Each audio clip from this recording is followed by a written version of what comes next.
Hey guys, Joel from Joel's Railroad Stuff here. It's been a while since I have put any content up on the channel. I realize that, and I'll get into the reasons behind that in a upcoming video. But I thought just to kind of get back on track and kind of get back in the swing of things, I have been continuing in the hobby. I just haven't really been able to deal with making content and getting videos and stuff up on the channel. But in an effort to kind of get back on track, I thought if I made some small, short little unedited videos of some of the quick little projects I've been working on in the evening, just kind of start getting some of those up. It might be interesting to see kind of some of the things I've been working on, and so I thought I'd share some of those things with you. The first one we'll start with was installing a decoder in an old Atlas GP40 that I picked up at a train show. It clearly, once I got into it, it was obviously had been somebody else's project. So the light board that was in there had obviously been worked on. Part of the split frame was kind of cut away, so it looked like somebody had either tried to do a DCC install with sound probably, or maybe they had done it and had ripped it back out before selling it. I'm not sure, but it definitely made the project a little harder because some of the contacts were kind of twisted and out of place, kind of bent, and so just it wasn't the case of just putting a drop-in decoder and moving on. So I had to start soldering some things and whatnot. But yeah, I just wanted to check in with you guys. I'm still here, still building stuff, still working on models,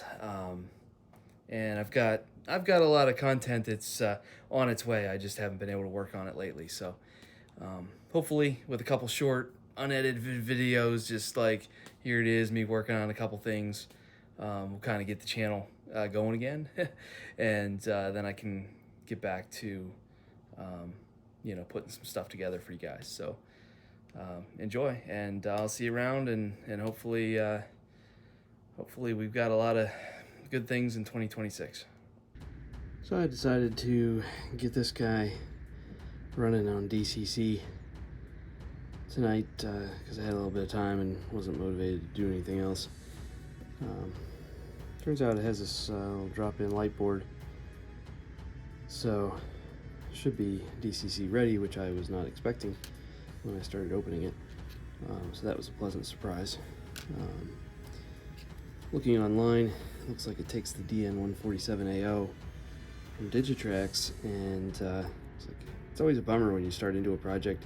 I wasn't really looking to start the project tonight. I just wanted to open it up and see what I needed. So alright, well, I'm going to have to order the decoder. Well, I got rooting around in a box downstairs, and turns out I have one. I think I bought this for something else, and it turned out not to be the right decoder or something, because the package was opened, but it's down there. So this appears to be the right decoder for this locomotive, so let's see if we can get it in and actually get a project accomplished tonight. So I didn't record opening it, but basically this just popped off the bottom, and this slid off, and then I was able to slide this piece off the top, and there's a screw at the front, screw at the back, and the frame splits, and that's how you get the light board out. And I'm not going to try and record me putting it in because I'm gonna have a tripod handy, and looks like I'm gonna struggle with some of the parts getting the frame closed. But this is just gonna drop in there, and then the frame will come back together, put the screws in, and hopefully everything just goes back together. So alright, that wasn't too bad.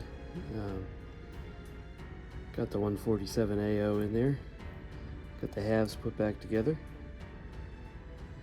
and we'll go see if it works. Well, the lights work. but not getting power to the motor, so I'm gonna take another look at it. And here we are a long time later. I finally sorted it out. I think there was an issue with one of the contacts either shorting out or not connecting. In the process, one of them broke off. So you can see I finally just abandoned both tabs and ran wires directly from the motor contacts to where they should connect on the board, and now it finally worked. So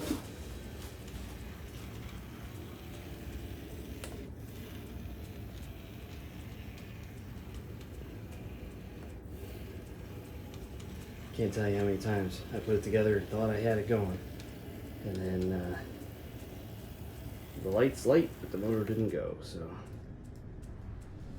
finally got that one sorted. All right, we got it back together, and still works. So that's a plus. Goes fast.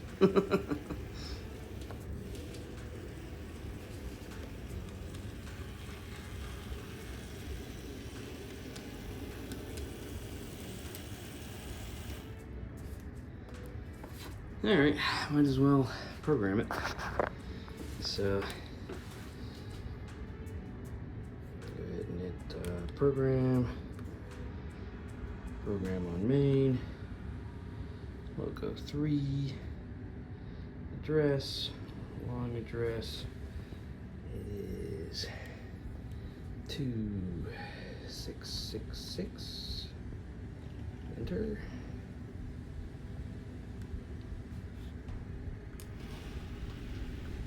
And that worked. All right.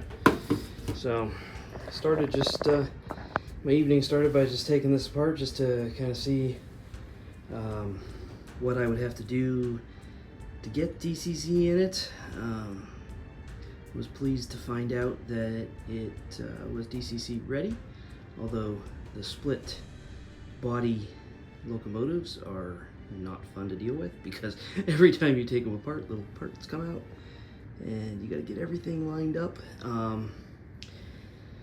And I was about to order the decoder that I needed, and turns out I had one that I had bought for a different locomotive, and it turned out to be the wrong one. So that was a win. Found it in an open package, so kind of glad that I got to use that instead of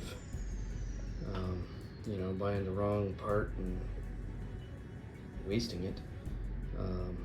So then I just figured I'd go ahead and get it in there, and that's when I started running into more and more troubles with the contacts, you know, being broken and not fitting right. And hey, but you know, it became a project for the evening, and I got there. So you know, that's fun. Feel accomplished. A little bit of a learning experience.